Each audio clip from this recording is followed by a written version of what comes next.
Hello, എല്ലാവർക്കും നമസ്കാരം. ഇന്ന് നമ്മൾ നോക്കാൻ പോകുന്നത് Calicut university BSc psychology second semester third module മോട്ടിവേഷൻ്റെ പാർട്ട് 1 ഓൾറെഡി നമ്മൾ അപ്ലോഡ് ചെയ്തിട്ടുണ്ടായിരുന്നു. അപ്പോൾ അത് കാണാത്തവരുണ്ടെങ്കിൽ അത് കണ്ടതിന് ശേഷം ഇന്നത്തെ വീഡിയോ കാണാം.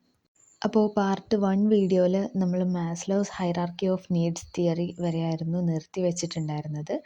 അതിന് ശേഷമുള്ളത് അറൗസൽ തിയറിയാണ്. അത് മുതൽ നമുക്ക് ഇന്നത്തെ വീഡിയോയിൽ നോക്കാം. അപ്പോൾ arousal theory, a theory of motivation suggesting that human being seek an optional level of arousal and not the minimal level of arousal. അതായത് ഈ ഒരു മോട്ടിവേഷൻ തിയറിയിൽ പറയുന്നത് എന്താണെന്ന് വെച്ചാൽ, ഹ്യൂമൻ ബീയിങ്സ് എപ്പോഴും സീക്ക് ചെയ്യുന്നത് എന്തായിരിക്കും? ഒരു ഓപ്ഷണൽ ലെവൽ, അതായത് ഒരു ഒപ്റ്റിമൽ ലെവൽ ഓഫ് അറൗസൽ ആയിരിക്കും. എന്തല്ല, മിനിമൽ ലെവൽ ഓഫ് അറൗസൽ അല്ല, പകരം ഒരു ഒപ്റ്റിമൽ ലെവൽ. ഒരു ഒപ്റ്റിമൽ എന്ന് പറയുമ്പോൾ ഒരു മീഡിയം ലെവൽ, അതായത് ഒരു മികച്ച ലെവൽ. ലൈക്ക് നമ്മളെപ്പോഴും ഒരു ഒപ്റ്റിമൽ ലെവലിലായിരിക്കും മികച്ച പെർഫോമൻസ് കാഴ്ചവെക്കുക. അപ്പോൾ ഒപ്റ്റിമം ലെവൽ ഓഫ് അറൗസൽ എന്ന് പറയുമ്പോൾ എന്താണ് അറൗസൽ? അറൗസൽ എന്ന് പറയുമ്പോൾ ഒരു ഉത്തേജനം. നമുക്ക് എന്തൊരു കാര്യം ചെയ്യുകയാണെന്നുണ്ടെങ്കിലും അതിനൊരു ഉണർവ് അല്ലെങ്കിൽ ഒരു പ്രേരണ വേണമല്ലോ. അതിനാണ് അറൗസൽ എന്ന് പറയുന്നത്. അതായത് അറൗസൽ എന്ന് പറയുമ്പം it refers to the activation of the body and nervous system. നമ്മളെ ബോഡിയുടെയും നെർവസ് സിസ്റ്റത്തിൻ്റെയും ഒരു ആക്ടിവേഷനായിട്ടാണ് അറൗസലിനെ പറയുന്നത്, ഒരു ഉത്തേജനം. ഓക്കെ, അപ്പോൾ നമുക്ക് എന്തൊരു കാര്യം ചെയ്യുകയാണെന്നുണ്ടെങ്കിലും അറൗസൽ ഉണ്ടാകുമ്പോഴാണ് നമുക്ക് ആ ഒരു കാര്യം ചെയ്യാനുള്ളൊരു മോട്ടിവേഷൻ ഉണ്ടാവുക. അപ്പോൾ നമ്മൾ അറൗസൽ തിയറിയിൽ എന്താണ് പറയുന്നത്? ഹ്യൂമൻസ് എപ്പോഴും ഒരു optimal level of arousal seek ചെയ്യുന്നുണ്ടാവുക.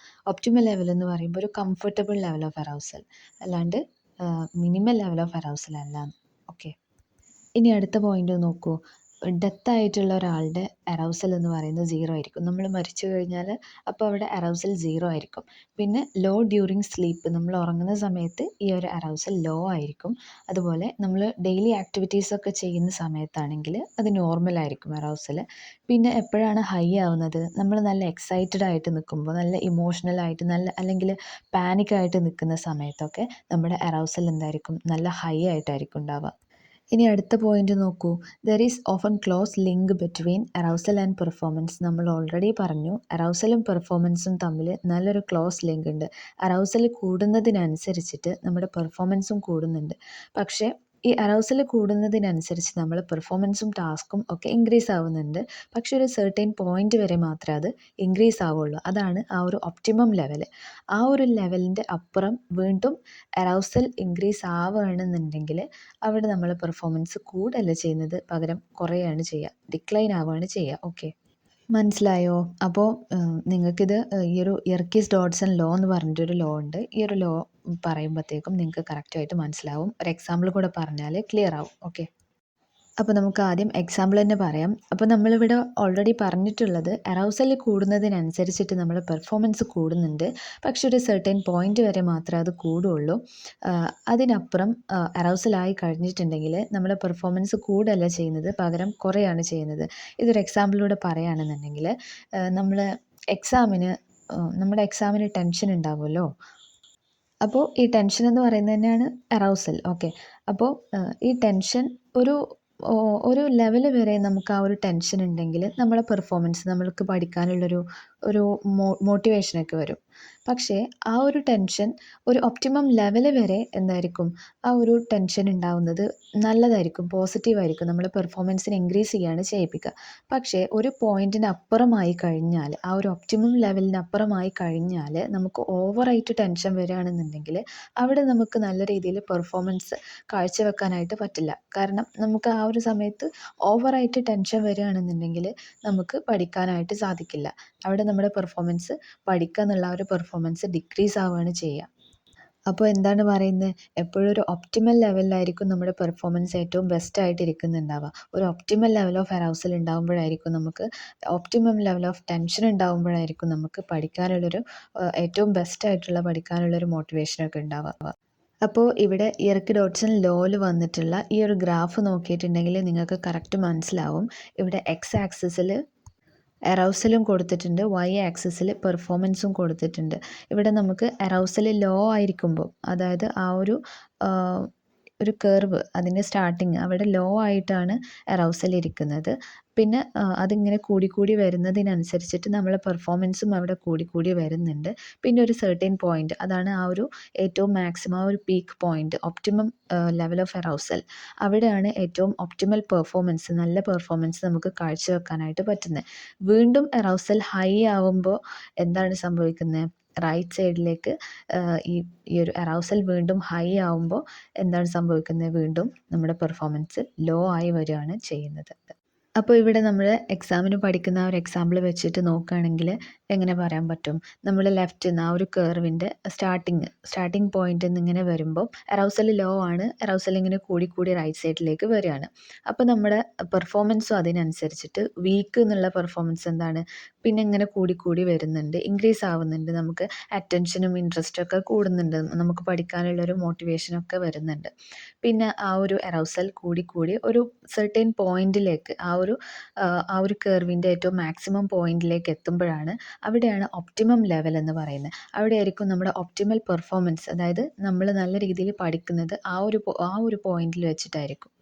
Then വീണ്ടും നമ്മുടെ അറൗസൽ ഇങ്ങനെ കൂടി വരികയാണ്, നമ്മുടെ ടെൻഷൻ. ഓക്കെ, അപ്പോൾ ടെൻഷൻ ആങ്സൈറ്റി കൂടുന്നതിനനുസരിച്ചിട്ട് നമ്മുടെ പെർഫോമൻസ് പിന്നെന്താണ്? പിന്നെ ഇങ്ങനെ താഴോട്ട് വരികയാണ് ഗ്രാഫ്. ആ ഒരു ഒപ്റ്റിമൽ ലെവൽ കഴിയുമ്പോഴത്തേക്കും പിന്നെ പെർഫോമൻസ് എന്താണ്? ഡിക്രീസ് ആയി വരികയാണ്. അതായത് നമുക്ക് താങ്ങാവുന്നതിലും അപ്പുറം ആങ്സൈറ്റി അല്ലെങ്കിൽ ടെൻഷനൊക്കെ ആവുന്ന സമയത്ത് വീണ്ടും നമുക്ക് പഠിക്കാനുള്ള ഒരു മോട്ടിവേഷൻ എല്ലാം പോയി നമുക്ക് പഠിക്കാൻ പറ്റാതാവുകയാണ്. അവിടെയാണ് ആ ഒരു ഗ്രാഫ് താഴോട്ട് വരുന്നത്. ഓക്കെ, അപ്പോൾ നമുക്ക് എങ്ങനെ പറയാൻ പറ്റും? നമ്മുടെ ഈ അറൗസൽ അല്ലെങ്കിൽ ടെൻഷൻ അല്ലെങ്കിൽ ആങ്സൈറ്റി ഇത് ഏറ്റവും ലോ ആയിരിക്കുന്ന സമയത്തും അതുപോലെ ഹൈ ആയിരിക്കുന്ന സമയത്തും മോശമായിട്ടുള്ള പെർഫോമൻസാണ് നമ്മൾ കാഴ്ചവെക്കാനായിട്ട് പറ്റുന്നത്. പിന്നെ എപ്പോഴാണ് നമുക്ക് നല്ലൊരു പെർഫോമൻസ്, ബെസ്റ്റ് പെർഫോമൻസ് കാഴ്ചവെക്കാൻ പറ്റുന്നത്? നമ്മുടെ ഈ അറൗസൽ അല്ലെങ്കിൽ ടെൻഷൻ അല്ലെങ്കിൽ ആങ്സൈറ്റി ഒരു ഒപ്റ്റിമം ലെവലിലായിരിക്കുന്ന സമയത്ത്, ആ ഒരു സമയത്താണ് നമുക്ക് ബെസ്റ്റ് പെർഫോമൻസ്, ഒപ്റ്റിമൽ പെർഫോമൻസ് കാഴ്ചവെക്കാനായിട്ട് പറ്റുന്നത്. അപ്പോൾ അതാണ് യർക്കേസ്-ഡോഡ്സൺ ലോയിൽ പറയുന്നത്. ആ നോട്ട്സ് ഒന്ന് ജസ്റ്റ് വായിച്ച് നോക്കാം കേട്ടോ. ഇനി അടുത്ത ഒരു തിയറി ഓഫ് മോട്ടിവേഷനാണ് ഗോൾ സെറ്റിംഗ് തിയറി. ഈ തിയറി കൊണ്ടുവന്നിട്ടുള്ളത് എഡ്വിൻ ലോക്കാണ്. 1960s Edwin Locke, EDWINLOCKE. 1960. Okay, 1960 ആണ്. അപ്പോൾ ഗോൾ സെറ്റിംഗ് തിയറിയിൽ പറയുന്നത് എന്താണെന്ന് വെച്ചാൽ, നമുക്ക് കൃത്യമായിട്ടൊരു ഗോൾ ഉണ്ടെങ്കിൽ അവിടെ നമ്മുടെ മോട്ടിവേഷന് വളരെ നല്ല രീതിയിൽ ഇൻഫ്ലുവൻസ് ചെയ്യുന്നുണ്ട് എന്നാണ് പറയുന്നത്. നമ്മൾ ടാസ്ക് പെർഫോമൻസ് ആണെന്നുണ്ടെങ്കിലും അതിനൊക്കെ നമുക്ക് കറക്റ്റായിട്ടൊരു ഗോൾ ആദ്യമേ സെറ്റ് ചെയ്ത് വെച്ചിട്ടുണ്ടെന്നുണ്ടെങ്കിൽ നമ്മൾ ടാസ്ക് പെർഫോമൻസും നല്ല രീതിയിൽ തന്നെ മുന്നോട്ട് പോകുമെന്നാണ് പറയുന്നത്. ഫോർ എക്സാമ്പിൾ, ആദ്യമേ നമ്മളൊരു ഗോൾ സെറ്റ് ചെയ്ത് വെച്ചിട്ടുണ്ടെങ്കിൽ, നമുക്കൊരു സ്ട്രോങ് ആയിട്ടൊരു ഗോൾ ഉണ്ടെങ്കിൽ, ഫോർ എക്സാമ്പിൾ ഇപ്പോൾ നമ്മളുടെ ഗോൾ എന്ന് പറയുന്നത് നല്ലൊരു യൂണിവേഴ്സിറ്റിയിൽ അഡ്മിഷൻ കിട്ടുക എന്നുള്ളതാണ്. അപ്പം ആ ഒരു നല്ലൊരു യൂണിവേഴ്സിറ്റിയിലേക്കുള്ള അഡ്മിഷന് വേണ്ടിയിട്ടുള്ള എൻട്രൻസിന് പഠിക്കാനുള്ളൊരു മോട്ടിവേഷൻ നമുക്ക് നല്ല രീതിയിൽ മോട്ടിവേഷൻ ഉണ്ടാവും. അതിന് വേണ്ടിയിട്ട് പഠിക്കാനും അതിന് വേണ്ടിയിട്ടുള്ള ടാസ്ക് പെർഫോമൻസ്, അതിനൊക്കെ നമുക്ക് നല്ലൊരു മോട്ടിവേഷൻ ഉണ്ടാകും. ആദ്യം തന്നെ നമ്മൾ ഗോൾ സെറ്റ് ചെയ്ത് വെച്ചിട്ടുണ്ടെങ്കിൽ അത് നമ്മളെ മോട്ടിവേഷനെ നല്ല രീതിയിൽ തന്നെ ഇൻഫ്ലുവൻസ് ചെയ്യുന്നുണ്ട് എന്നാണ് ഈ ഒരു തിയറിയിൽ പറയുന്നത്. അതായത് most people realise that they often accomplish more when they have a concrete goal than when they do not. അതായത് നമുക്കൊരു കോൺക്രീറ്റ് ആയിട്ട് നല്ലൊരു സ്ട്രോങ് ആയിട്ടുള്ളൊരു ഗോൾ ആദ്യമേ സെറ്റ് ചെയ്ത് വെച്ചിട്ടുണ്ടെങ്കിൽ നമുക്ക് കൂടുതൽ അക്കംപ്ലിഷ് ചെയ്യാനായിട്ട് പറ്റും. കൂടുതൽ അതിലേക്ക് വേണ്ടിയിട്ടുള്ള ടാസ്ക് പെർഫോമൻസ് ഒക്കെ ചെയ്യാനുള്ള മോട്ടിവേഷനൊക്കെ നല്ല രീതിയിൽ ഉണ്ടാകും. അപ്പോൾ അതാണ് ഗോൾ സെറ്റിംഗ് തിയറിയിൽ മെയിനായിട്ടും പറയുന്ന പോയിന്റ്. ഇനി നെക്സ്റ്റ് നമുക്ക് പറയാനുള്ളത് എവല്യൂഷണറി തിയറി ഓഫ് മോട്ടിവേഷനാണ്. എവല്യൂഷണറി തിയറി എന്ന് പറയുമ്പം എപ്പോഴും പറയാറുള്ളത് പോലെ തന്നെ ജനറ്റിക് ഫിറ്റ്നസ്സിനാണ് ഇമ്പോർട്ടൻസ്. അതായത് ഈ ഒരു തിയറി പ്രകാരം ഹ്യൂമൻസ് എപ്പോഴും മോട്ടിവേറ്റഡ് ആവുന്നത് എങ്ങനെയുള്ള ബിഹേവിയേഴ്സിൽ എൻഗേജ് ചെയ്യാനാണ്? അവരുടെ ജനറ്റിക് ഫിറ്റ്നസ്സിനെ മാക്സിമൈസ് ചെയ്യുന്ന ബിഹേവിയേഴ്സിൽ എൻഗേജ് ചെയ്യാനാണ് ഇൻഡിവിജ്വൽസ് എപ്പോഴും മോട്ടിവേറ്റഡ് ആവുന്നതെന്നാണ് ഈ ഒരു തിയറിയിൽ പറയുന്നത്. അതായത് all animals including humans need to act in ways that will improve reproductive success. അതായത് ഹ്യൂമൻസ് ഉൾപ്പെടെയുള്ള എല്ലാ ആനിമൽസും എപ്പോഴും അവർ ആക്ട് ചെയ്യുന്നത് എങ്ങനെയുള്ള ബിഹേവിയേഴ്സ് ആയിരിക്കും അവർ ആക്ട് ചെയ്യുന്നത്? Which will improve reproductive success. അവരുടെ റീപ്രൊഡക്റ്റീവ് സക്സസ്സിനെ ഇംപ്രൂവ് ചെയ്യുന്ന തരത്തിലുള്ള ആ രീതിയിലുള്ള ആക്ട് ആയിരിക്കും അവരുടെ ഭാഗത്തുനിന്ന് ഉണ്ടാവുന്നതെന്നാണ് പറയുന്നത്.